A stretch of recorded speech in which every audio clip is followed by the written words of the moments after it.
Equation number 2, equation number first same part है, so divide equation number second by equation number first. Divide करते हैं, divide equation number 2 by equation number 1। Divide करते हैं, LHS part से divide हो जाएगा, RHS part से divide हो जाएगा। So 128 is divided by LHS को एलएचएस से करते हैं एंड आरएचएस को आरएचएस से डिवाइड करते हैं। Clear? A cancel out, 1 plus r square, 1 plus r square cancel out, 16 की टेबल से डायरेक्ट कैंसिल हो जाएगा 8। Clear? So r cube is equal to 8 और जब क्यूब रूट कर जाएगा इस साइड में, सो आपको पता है क्यूब रूट में आर की वैल्यू हो गई आपके पास 2, आर की वैल्यू आ गई है 2। Substitute this value of r in either equation number first और इक्वेशन नंबर सेकंड। सो हम इक्वेशन में सब्स्टिट्यूट कर देते हैं, substitute value of r in equation first equation में रखिएगा, ए की वैल्यू आएगी यहां से a bracket 1 plus r 2 r square 4 is equal to 16 and a is equal to 16 upon में गए कितना हो गया आपका 7। सो ए और आर आपने फाइंड आउट कर लिया है। आई थिंक इसके बाद आपको कोई प्रॉब्लम नहीं होगी, जो भी आपसे पूछा जाएगा इजीली फाइंड आउट कर सकते हो। सम पूछा है आपसे S7 sum of 7 terms, first 7 terms का सम पूछा है। ठीक है, फॉर्मूला आप अच्छे से जानते ही हो, Sn के लिए जो फॉर्मूला होता है a bracket r greater than आपके पास में 1 है, so r raise to the power n minus 1 upon r minus 1। For S7 when n is equal to 7, a की वैल्यू पुट कीजिएगा 16 अपॉन 7, r की value 2 raise to the power n minus 1 whole upon r की value 2 minus 1, कितना बचेगा 1। सो ये आपका सम आ गया 16 upon 7 2 raise to the power n minus 1। Clear है? सिंपल क्वेश्चन था। जो कंसेप्ट आपको पहले बताया है उस पे बहुत अच्छे से फोकस करके आपको पढ़ना है। Multiplication is given, that time आपको कौन सी टर्म सिलेक्ट करनी है, and when multiplication is not given, जिस टाइम नहीं है मल्टीप्लिकेशन तब आप सिंपल जो आपकी जनरल जीपी होती है उसको लेट कर सकते हो, a comma ar square and so on, इस तरीके से। ठीक है, तो नेक्स्ट क्वेश्चन पे चलते हैं, question number 2।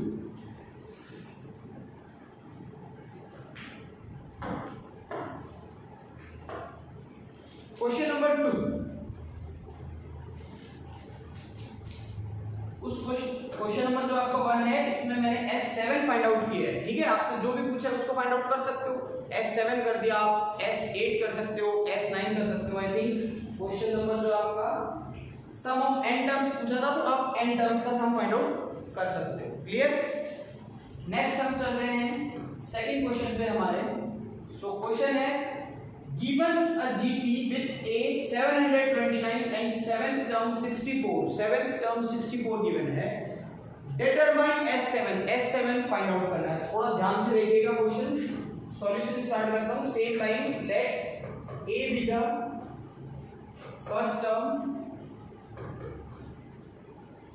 and r be the common ratio।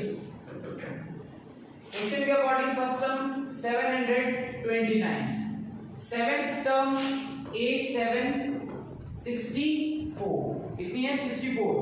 Seventh term को आप अगर जनरल टर्म की फॉर्म में लिखोगे तो a into r raised to the power 6 64।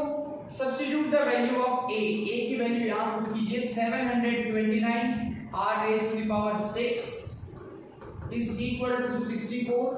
r की वैल्यू यहां से फाइंड आउट कर लोगे, r raised to the power 6 ये गया डिवाइड में 729। क्लियर?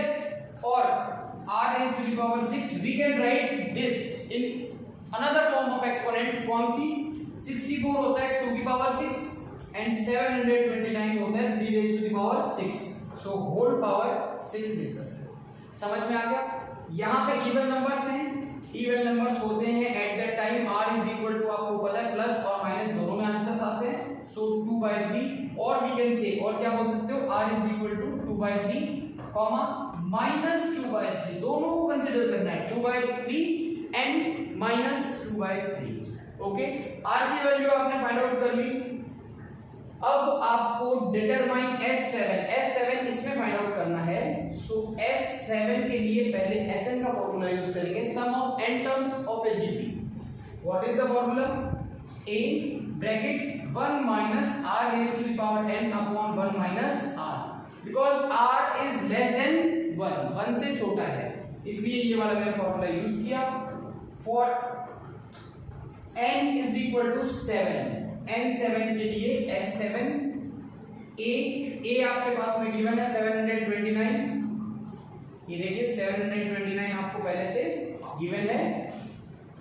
1 माइनस r, इस बार मैं यहाँ जो for n is equal to 7 निकाल रहा हूँ, r की वैल्यू लूंगा 2/3 के लिए फाइंड आउट करते हैं पहले, और उसके बाद में फाइंड आउट करेंगे अपन माइनस 2/3 के लिए। So 2/3 whole raise to the power n 1 minus 2/3। Clear, n की वैल्यू मैंने सब्स्टिट्यूट कर दी कितनी, 6, तो यहां मैं यूज कर देता हूं 6। इसको सॉल्व करना है आपको पूरा, और बहुत अच्छे से सॉल्व करना है। मल्टीप्लाई 1 माइनस 2 की पावर 6 क्या होगा, 7 टर्म्स के लिए फाइंड आउट कर लो, सो अपन 7 लगा देते हैं।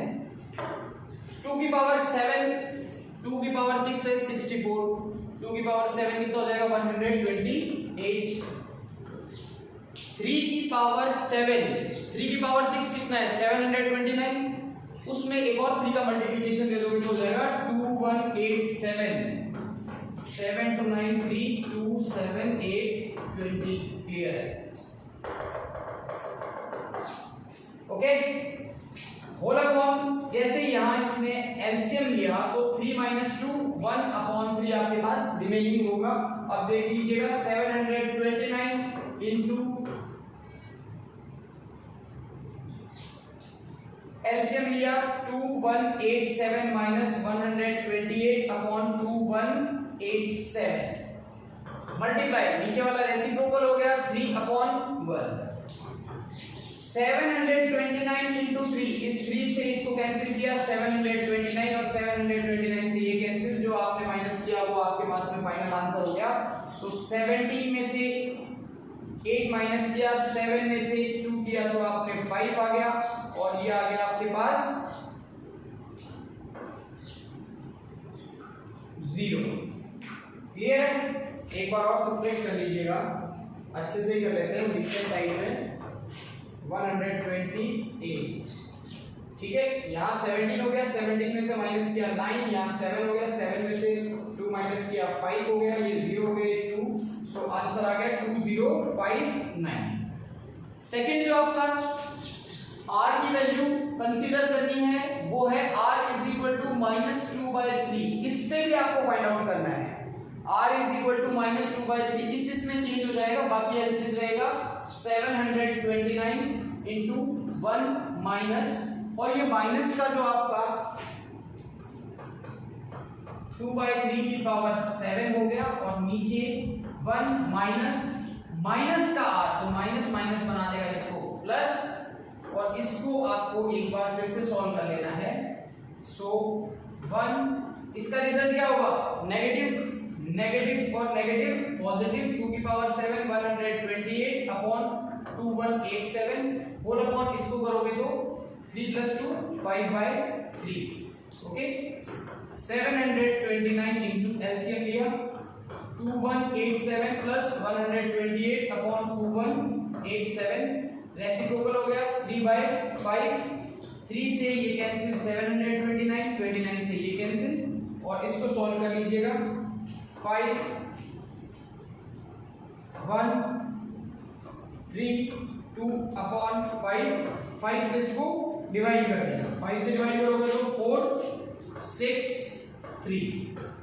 क्लियर, ये आपका आंसर आ गया। So these are two sums, दो टाइप के सम आएंगे, आर नेगेटिव कंसीडर करोगे तो ये वाला सम आ रहा है और आर पॉजिटिव कंसीडर करोगे तो ये वाला सम आ रहा है, तो आपको दोनों ही कंसीडर करने हैं। ओके, आई थिंक आज की क्लास इनफ है। इन नेक्स्ट क्लास आगे के जो हमारे क्वेश्चंस पेंडिंग हैं उनको पढ़ते हैं और कोई रिमेनिंग टॉपिक है उसके बारे में डिस्कशन करते हैं। Okay, thank you everyone, have a good day.